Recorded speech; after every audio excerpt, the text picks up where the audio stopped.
Ebana naam, basi karibu tena katika movie yetu katika siku ya leo. Movie inaitwa Icefall, ni ya mwaka 2025. Katika movie hii kuna mwanaume mmoja anaitwa Harlan. Harlan alikuwa anatumia njia ya kuvua samaki kwa ajili ya kuweza kujipatia chakula.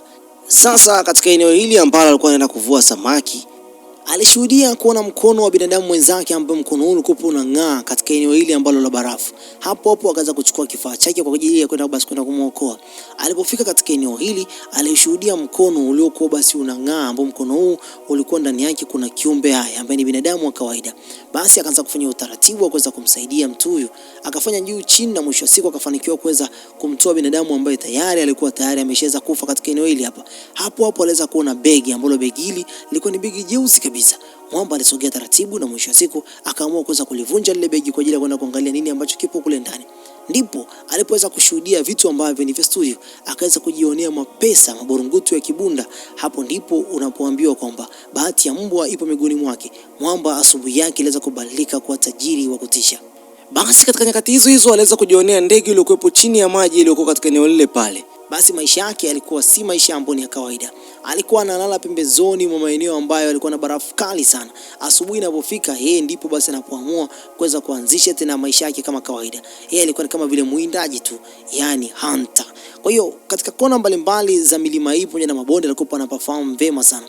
Basi akaamua kuweza basi kwenda kuzihifadhi zile pesa katika eneo ambalo alipokuwa anaishi. Alikuwa anazitazama, alikuwa anajiuliza, je, nitazitumia na nani? Mwamba historia yake ya nyuma ilikuwa ni historia ambayo si nzuri sana. Alikuwa na mke pamoja na mtoto wake mmoja, ila changamoto ilikuwa imeweza kumkuta, ilikuwa tayari inamuumiza moyo wake. Sasa hizi pesa zilikuwa zimetoka wapi? Tunarudishwa miezi 6 nyuma. Kuna kundi moja ambalo lilikuwa ni la miamba ambao si wa kawaida. Miamba hao walikuwa wanaongozwa na bwana mmoja anaitwa Mr. Rhodes. Aliwatuma vijana wake, ambaye kijana wake mmoja alikuwa anaitwa Drake. Drake alifika na wenzake na mwisho wa siku wakafanikiwa kuweza kuingia katika chumba ambacho pesa nyingi sana zilikuwa zimeweza kuhifadhiwa. Wakafanya juu chini, wakaweza kujipatia kibunda hichi. Wanajikusanyia pesa nyingi sana. Sasa wakazirudisha kwa tajiri yao ambaye Mr. Rhodes aliweza basi kumpa route hii kijana mmoja, ambaye kijana huyu aliweza kufika juu ya milima iliyokuwa basi ina barafu nyingi sana. Hapo ndipo ajali ya ndege ilipoweza kujitokeza. Ile ndege tulikuwa tunaiona chini ya barafu zile, ndipo ajali ilipoenda basi kutokea.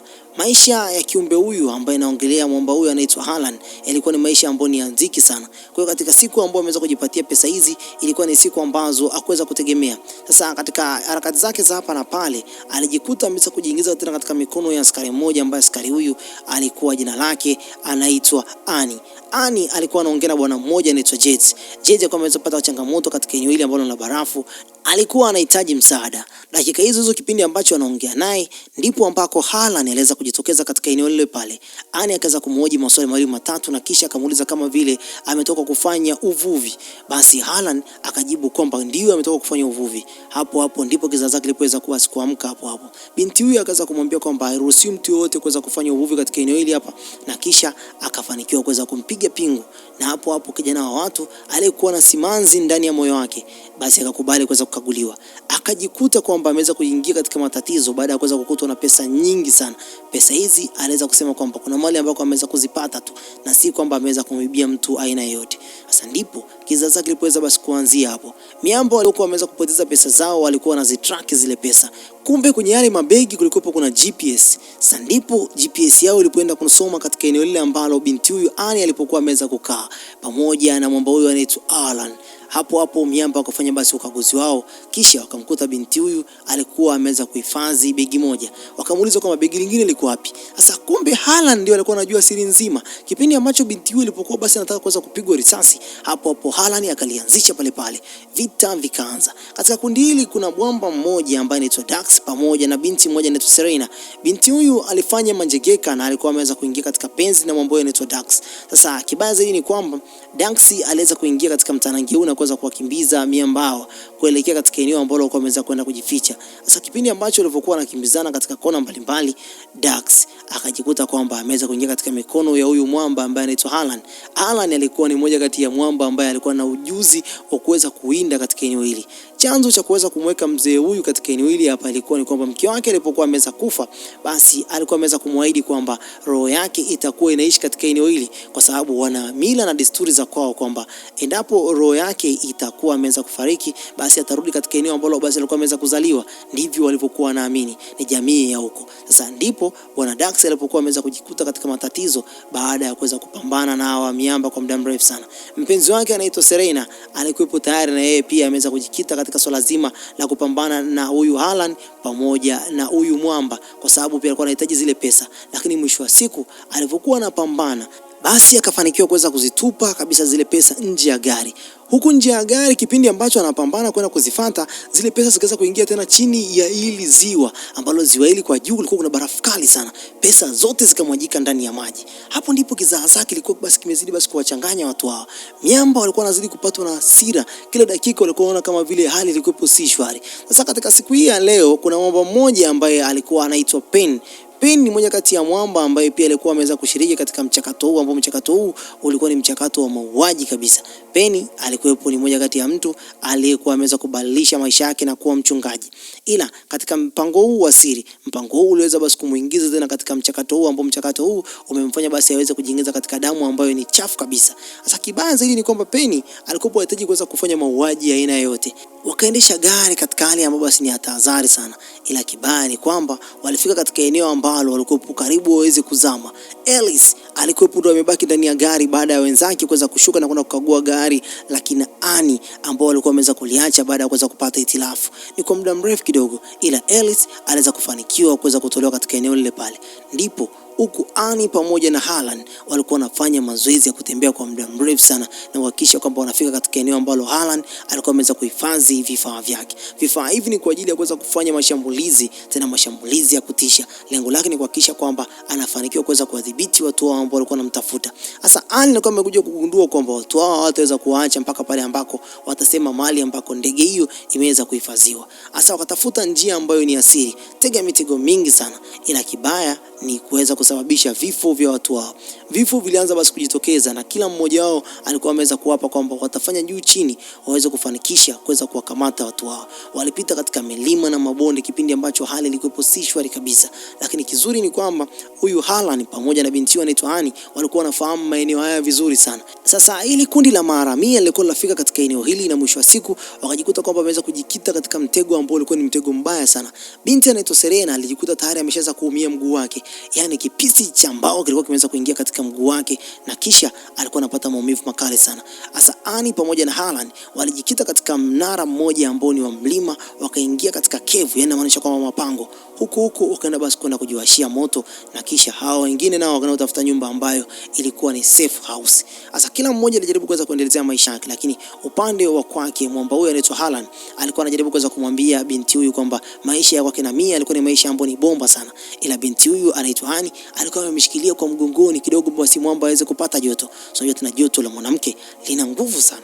Ila basi sekunde zikawa nyingi, maisha yakazidi kwenda, na kuhakikishia kwamba mwamba huyu hakufanya jambo lolote na mwanamke huyu, kwa sababu alikuwa anaiamini sana ndoa yake na alikuwa anampenda sana mpenzi wake alikuwa anaitwa Mia.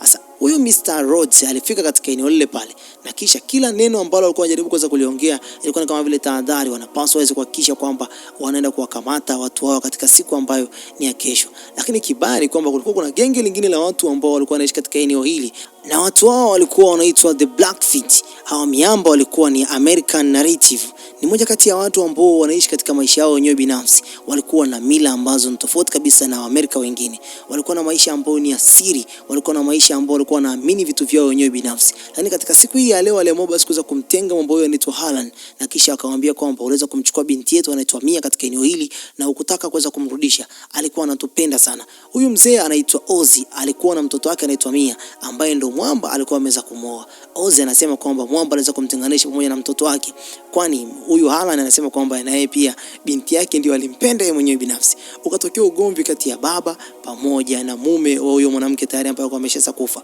Miaka ilikuwa inazidi kwenda, lakini miambao wanasema pia katika eneo hili kuna siri nzito katika eneo la ardhi, kwamba kuna methane ambao katika eneo hilo ilikuwa imeweza kuhifadhiwa katika eneo la barafu hiyo. Endapo kama kibiriti kitaweza kuwashwa katika eneo hilo hapo, basi lazima moto uweze kuwaka. Walifika katika eneo ambalo walikuwa wanaishi, na huku bwana Rhodes alikuwa amewafuata pamoja na kina Drake pamoja na Serena, walikuwa wanatafuta kinoma noma. Kumbe kuna siri nzito katika eneo hili hapa. Sheriff alikuwa ni mmoja kati ya mtu ambaye anashirikiana na mwanamke anaitwa Annie, naye pia aliweza kupewa nafasi katika mchongo huu. Akaambiwa kwamba atalipwa pesa nyingi sana endapo atampeleka binti huyo anaitwa Annie katika eneo ambalo wao miamba wapo. Akafanya juu chini na kuweza kuwasogeza katika eneo hilo hapo. Lakini kibaya ni kwamba walipokuwa wanakaribia kuweza kufika pale, hapo mwamba anaitwa Harlan aliweza kumchezeshea manjegeka na kisha gari likaweza kuanguka. Hapo ndipo walipoweza kupata nafasi ya kuweza basi kupambana kwa nafasi nyingine tena. Ndipo walipoweza pia kuvamiwa na miamba ambao wanaongozwa na kina Drake, Serena na wengineo. Hapo miamba ilianza kutembezewa risasi na Serena naye aliweza kufariki pale pale. Kundi lilikuwa lazidi kupungua kila dakika. Sasa Rhodes pia aliweza kugombana na huyu mwamba anaitwa Penny, ambaye ni mmoja kati ya mtu ambaye aliambiwa basi anapaswa kumuua binti huyu. Kama nilivyokuambia pale awali kwamba Penny alikuwa anahitaji kuweza kufanya mauaji ya aina yote, Mr. Rhodes aliweza kumpa kazi hiyo, na kisha Penny akakataa kuweza kufanya ile kazi, na kisha akasema kwamba anaachana na mchakato kabisa, hahitaji hiyo pesa. Rhodes akafanikiwa kuweza kumpiga chuma na kuweza kumwangusha kabisa chini. Hapo Penny akaamua kuweza kuwasha kiberiti na kukitupa chini ya hiyo methane ikaanza kulipuka. Hapo baadhi ya miamba wanaweza kufariki pale, akiwemo pia Mr. Rhodes, huku Drake akiwa ni mmoja kati ya mtu aliyekuwa ameweza kubakia katika kundi zima. Yaani kwa kifupi ni kwamba kama Drake akifanikiwa kuweza kuipata ile ndege mahali ambako imeweza kuanguka, basi anaenda kupata pesa nyingi sana. Ila je, Harlan atakubali kuweza kumwambia mahali ambako pesa hizi zimeweza kuhifadhiwa au zimeweza basi kutupwa? Basi Drake alifanya jitihada zake za kuweza kumtishia bwana Harlan, lakini hakuna kitu ambacho aliweza kuambulia. Harlan alihakikisha kwamba asemi ukweli wa aina yote, ila binti huyo anaitwa Annie alipokea mateso makali sana, na mwisho akaamua kuweza kupambana naye. Vita vilikuwa ni vikali sana, ila dakika za mwisho kabisa Mr. Harlan aliweza kufanikisha kuweza kumchimba huyu Drake katika shingo yake, na hapo ndipo ukawa mwisho wa kundi hili zima. Bana, Mr. Drake, mwamba anaitwa Mr. Rhodes, kuna kundi lao zima wote waliweza kuteketea, lakini huyu mwamba anaitwa Harlan anaenda kuonekana kabisa akiwa ameenda kwenda kuzama katika eneo lile pale na kwenda kujipatia pesa nyingi sana, ambazo pesa hizi zilimfanya kabisa aweze kubadilisha tamaduni zake na kuwa mmoja kati ya mtu ambaye tayari alikuwa ameweza kujiunga na kundi hili la miamba ambao wanaishi katika eneo hili la barafu kali sana, na huku waliweza kumruhusu angalau basi kuweza kumuona mke wake kwa mara nyingine tena ya mwisho.